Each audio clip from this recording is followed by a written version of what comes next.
कांग्रेस नेता तरुण भाईटी की अध्यक्षता वाली जीरन की महावीर गौशाला में भारी भ्रष्टाचार हो रहा है।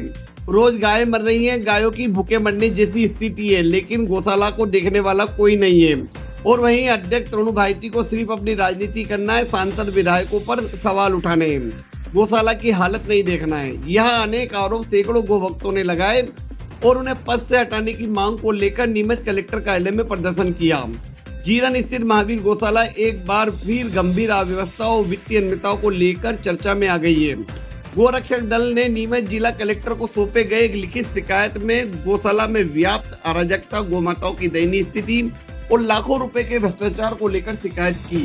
शिकायत में बताया गया कि गौशाला में दर्जनों गोमाताएं भूखी मर रही हैं, उन्हें खाने की और पीने की कोई व्यवस्था नहीं है। जगह जगह कीचड़ जमा हुआ है और स्वच्छता का कहीं नामो निशान नहीं है। गायों को ना तो पर्याप्त चारा मिल पा रहा है और ना ही पानी।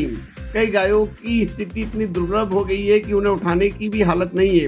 गौरतलब करने वाली बात यह है कि शासन द्वारा गौशाला को लगभग 24 लाख रुपए की राशि दी गई और इससे ज्यादा दान पुण्य आया, लेकिन उसका कोई हिसाब किताब नहीं है।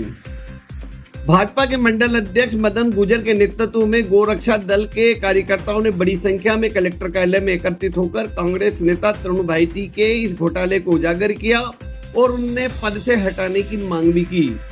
गुर्जर ने कहा कि 24 लाख रुपए शासन ने दिए और इसके साथ ही दान पुण्य की भारी राशि आई है, लेकिन वहां कोई हिसाब किताब नहीं है। उन्होंने शासन से मांग की कि इस गौशाला में एक निगरानी समिति बनाई जाए और गौशाला की स्थिति सुधारी जाए। मांग कुछ नहीं है, गाय हमारी माता है और हम सब सभी गोपालक हैं। आप लोग भी गाय पालते होंगे, सभी गाय के लिए गाय पालते हैं, उसको हम माता मानते हैं, उसका हम उससे हमें दूध पीते हैं उसका। तो उसी में हमारे क्षेत्र में एक जीरन गौशाला है। ये सभी भाई लोग वहाँ गए थे देखने, वहाँ बहुत सारी अव्यवस्थाएं थी। ऐसी अव्यवस्थाएं थी कि कुछ गायें मरी हुए 10-10 गायें एक दिन में मर रही थी और गायें 5-5 दिन से वहाँ पड़ी हुई थी। इन पर गोरक्षा दल ने वहाँ पर कुछ सेवा भी दी है, कुछ काम करवाया और उनको उठवाया और अध्यक्ष प्रबंधन से भी बातचीत करी। उन सबको लेकर वो बिल्कुल बेखौफ बेचिंतित है, उनको अपने कामों से फुर्सत नहीं है और वहाँ जैसे गाय जा रही है उसके साथ क्या हाल हो रहा है कुछ भी नहीं है।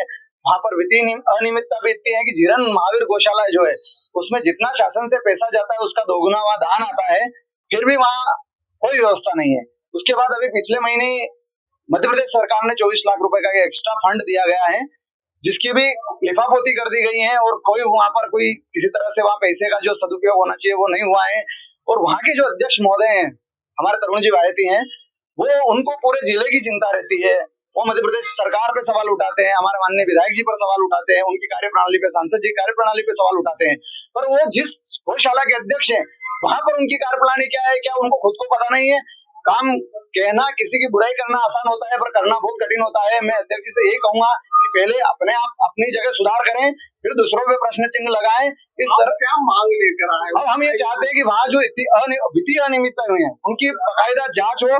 कलेक्टर साहब से यही निवेदन है कि उसकी जांच हो, उनमें दोषियों को सजा मिले और वहाँ एक निगरानी समिति का नियुक्त हो। सभी गौशाला में होना चाहिए, वहाँ एक गौशाला के लिए नहीं है, जो कि आसपास के जहाँ गौशाला आसपास के क्षेत्रों से हर गाँव से 2 लोग 1 लोग, जो पड़ोस में 10-15 लोगों की एक निगरानी समिति होनी चाहिए जो उस पर नजर रखे, जो अव्यवस्था है वो सुधार करे, जो गौ सेवक सेवा करना चाहते हैं वो ऐसे लोगों को भी उसमें रखे निगरानी समिति में, तो वो समय समय पर सेवा दे। मदन गुर्जर।